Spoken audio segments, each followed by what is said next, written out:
Hey, how's it going YouTube? I'm back in another video, and today I'm going to be talking about how the Boston Celtics could potentially be the next super team. Now, like I said before I get into all these type of videos, this is a series I do on my channel where I go through every single team in the entire NBA, go through their biggest strengths of their team and on their roster, and say how they could potentially be very good the next season. So no, I am not saying that they're going to be the next super team, they're not going to be the best team in the league or anything like that. That's not what I'm saying. I'm just saying how they could be very, very good next season. I make this type of video for the Knicks, the Suns, a whole bunch of teams in the NBA, every single team in the NBA. So with that being said, I just want to get it out of the way. So without further ado, without running on too much, let's get right into this video. Alright, so my first reason for this video is going to be their perimeter shooting. Now, the reason I say their perimeter shooting is last year, Boston averaged the 7th most three-point attempts per game last year, while also averaging the 7th best three-point percentage from the field last year. That is very impressive for a team to be able to shoot as many threes as they did, and to still make them at the rate that they did. That is very impressive for a team to do. Not many teams can do that. And they did that even before replacing Kyrie Irving with Kemba Walker. Now, yes, Kyrie Irving is a better player than Kemba Walker, but Kemba Walker is without a doubt a better shooter than Kyrie Irving. Kemba Walker, I'm pretty sure he won a three-point contest. I know for a fact he was in one. He shoots the three very, very well. He's a very underrated three-point shooter, and I really think that Kemba Walker can definitely help that three-point percentage even go up even higher than it already was, just because he's a much better shooter than what Kyrie Irving is. But not only do they have Kemba Walker to light it up from the three, they have a lot of other very good perimeter shooting threats on their team. As you look at it, they have Gordon Hayward, Jason Tatum, Jaylen Brown, among a few other players as well. And I mean, Gordon Hayward, I'm sure he's going to have a much better season than he did last year. I mean, it was kind of weird. Kyrie Irving, there was a whole bunch of drama with the team. I think a lot of the drama is going to be gone. I think Gordon Hayward is now another year recovered from an injury. He had a year of getting back into the swing of things. I think he should have a much, much improved season than he had last year. Jason Tatum's going to get a bigger role with Kyrie Irving being out, and same with Jaylen Brown. So all of them can shoot very well, and all of them can make a three, and I think that three-point percentage is just going to go even higher up than it was last year.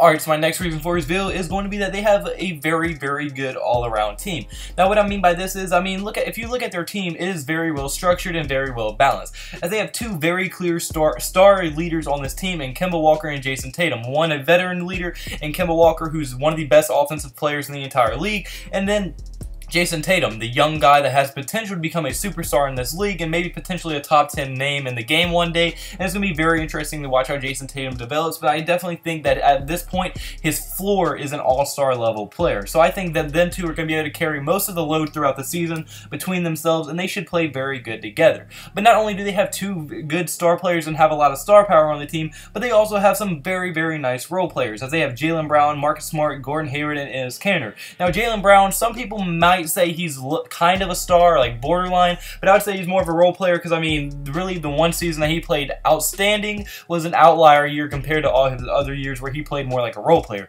Marcus Smart is literally the definition of a role player. Extremely scrappy, plays extremely hard, has a ton of heart, hustles every play, plays defense, doesn't really need to score to be good. He's just a very good player. Gordon Hayward, I would not be surprised at all if we do see him kind of return to his all-star form that we saw in Utah before his horrible injury. Because, I mean, he's 2 years recovered now. He's got back into the swing of things. Last year was kind of just his warm-up year. I think he's going to have a much, much better year with all the drama being away, with him being more healthy than he's ever been in the past few years. I think he's going to be a very, very good player. I think he could have potential to return to his all-star level player. And if he can do that, the Boston Celtics will literally have one of the best victories in the entire league. But now my last role player, Enes Kanter, I mean, he's more than capable of being a starting center. He's pretty scrappy himself. He can score pretty good. He rebounds pretty good. He hustles. Enes Kanter is just a very good center, or very average center in this league, is by far good enough to start in this league. But not only do they have good role players, not only do they have good star talent on this roster, but their young talent is very, very good. Now, I'm not very sure if this young talent is going to correlate into exactly talent on the NBA court, but they all have potential to be good NBA players. I mean, look, their draft pick, Romeo Langford. Romeo Langford was a very good player in college. The Pelicans were projected to get him with the 5th overall pick if they were going to fall that far. So, I mean, Romeo Langford is not a bad player at all, and he does have potential to become a very good player in this league. But then some of the more underrated young guys on this team, Carson Edwards had a very good summer league. Robert Williams had a decent season last year. Taco Fall, I really didn't think he was even going to make a roster this year. He impressed me. He did make the Boston Celtics roster, so I don't know if he's going to get much playing time, but if he does, it's going to be very interesting to watch how that works. And LSU's Tremont Waters. Tremont Waters for LSU was by far their best leader, by far the leader of that team. He's extremely fast, he can shoot, and Tremont Waters, I think a few years in the G League, and he should be a very, very nice player on this roster.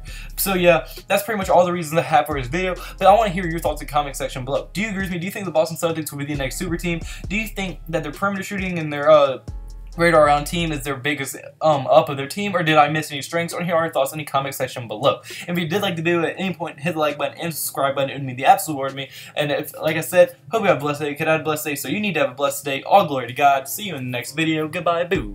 Blah.